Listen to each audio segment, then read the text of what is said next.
Hi guys, welcome to my channel. आज मैं आपके साथ शेयर करने जा रही हूँ जयपुर की बहुत ही स्पेशल आलू प्याज की सब्जी, उसी के साथ में बेजड़ की रोटी। ये परफेक्ट लंच मील है, आपको बहुत ज़्यादा पसंद आने वाला है। इजी है बनाना और बहुत ज़्यादा टेस्टी लगता है। इसके पहले भी मैंने बहुत सारी लंच थाली की रेसिपी शेयर कर रखी है, उन सब का लिंक आपको डिस्क्रिप्शन बॉक्स में और वीडियो के एंड में मिल जाएगा, सो ज़रूर से चेक कर लेना। तो सबसे पहले ये हमने लहसुन, अदरक, प्याज और हरी मिर्ची ली है। इनको हम मिक्सर में डाल के इनका पेस्ट बना लेंगे।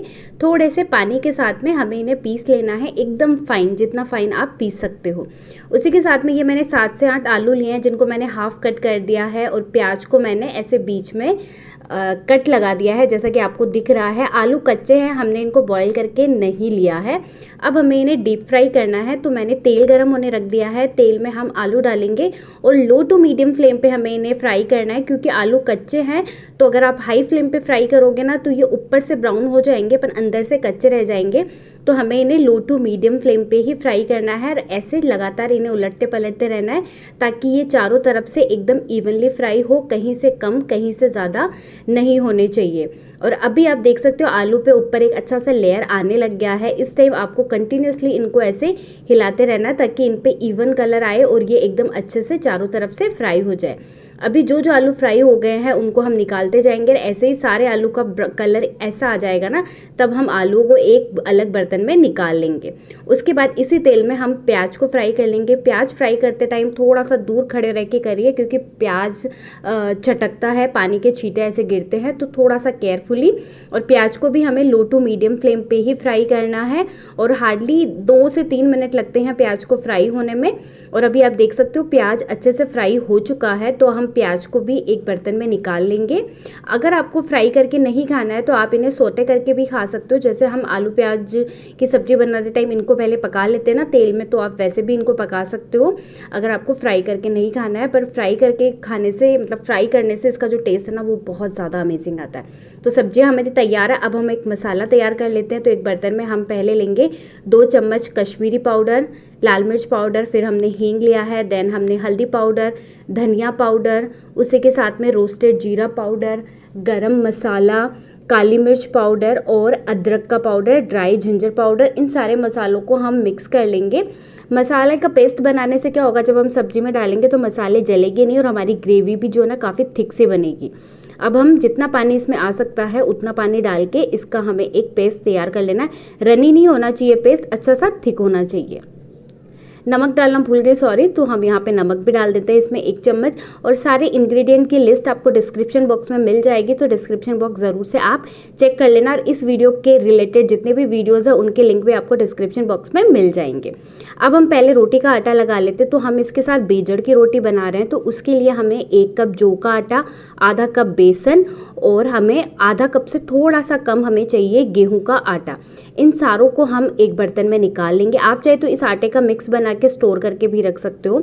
इसमें हमने 1 चम्मच नमक डाल दिया है। नमक डाल के इसको हमें मिक्स कर लेना है। देन पानी की मदद से हमें इसका आटा लगा लेना है। जैसे हम रोटी का आटा लगाते हैं ना, बिल्कुल वैसा ही हमें इसका सॉफ्ट सा आटा लगा लेना है। और नॉर्मल पानी के साथ लगाना है, गुनगुने पानी के साथ लगाने की इसकी ज़रूरत नहीं है, क्योंकि हमने इसमें बेसन और गेहूँ का आटा भी मिलाया है, तो रोटी बेलने में कोई प्रॉब्लम नहीं आएगी। तो नॉर्मल पानी से इसका आटा गूंद लेंगे। तो ये आप देख सकते हो आटा हमने गूंद लिया है, तैयार है। अब हम इसको कवर करके थोड़ी देर रेस्ट होने के लिए छोड़ देंगे, ताकि जो आटा है वो अच्छे से सेट हो जाए।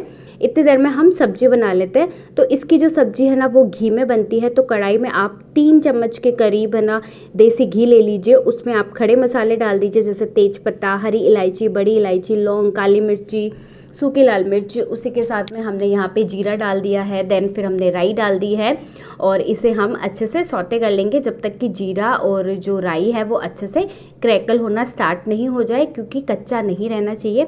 और खड़े मसालों का भी सारा फ्लेवर घी में अच्छे से आ जाएगा।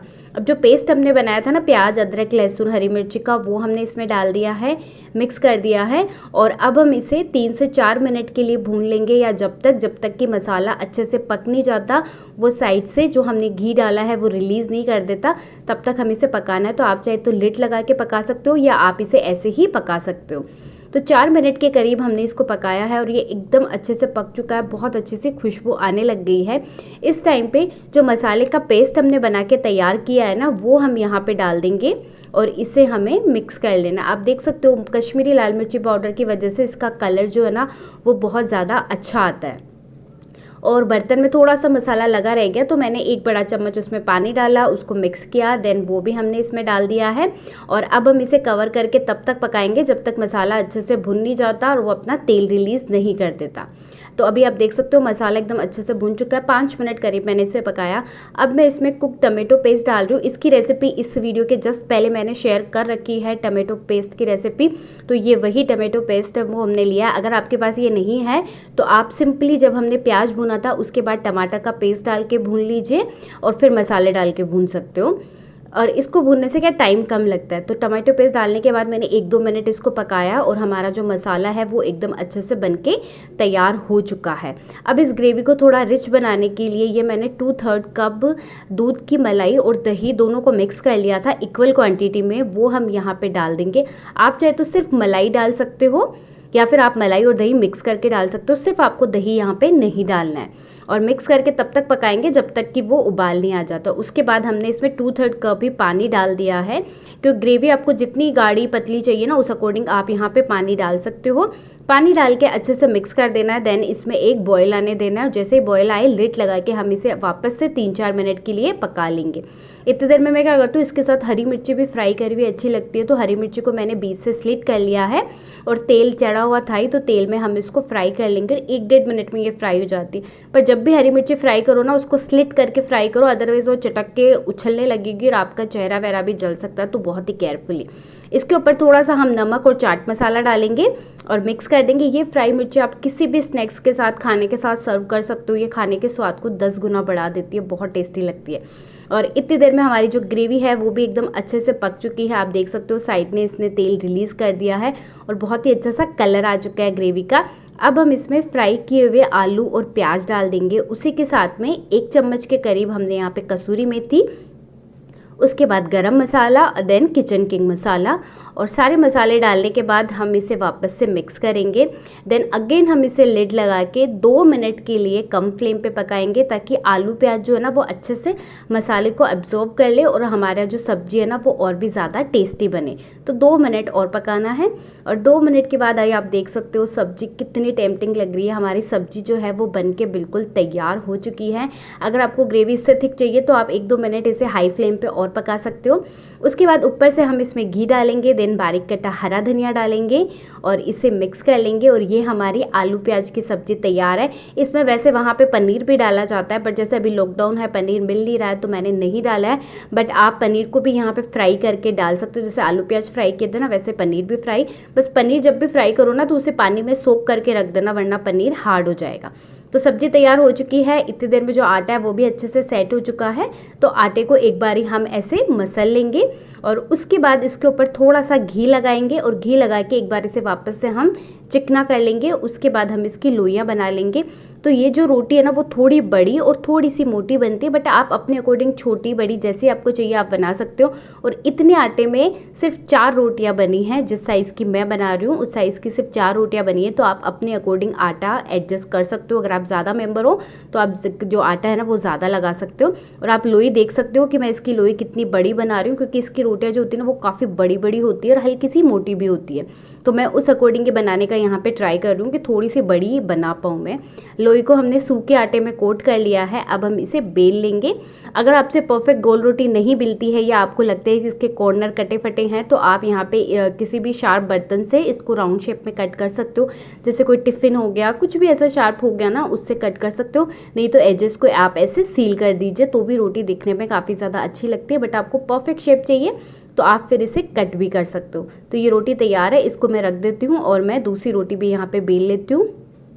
इतनी देर में मैंने तवा भी जो है ना वो गर्म होने रख दिया है। तो तवा आप हैंडल वाला ले, नहीं तो फिर आपके पास दोनों गैस फ्री होनी चाहिए, क्योंकि इस रोटी को फिर फ्लेम के ऊपर भी सेकते हैं। तो अगर आप चाहे तो हैंडल वाला तवा ले सकते हो या फिर दोनों गैस आपके यहाँ पे फ्री होने चाहिए। अब रोटी एक तरफ से सिक जाए ना, ऊपर से ड्राई हो जाए, तब हम इसको पलट देंगे और इसको दूसरी तरफ से भी सिकने देंगे। और दूसरी तरफ से भी सिक जाए तो वापस से हम इसको पलट देंगे। और उसके बाद हमें क्या करना है, इसको ना डायरेक्ट फ्लेम पे सेकना है।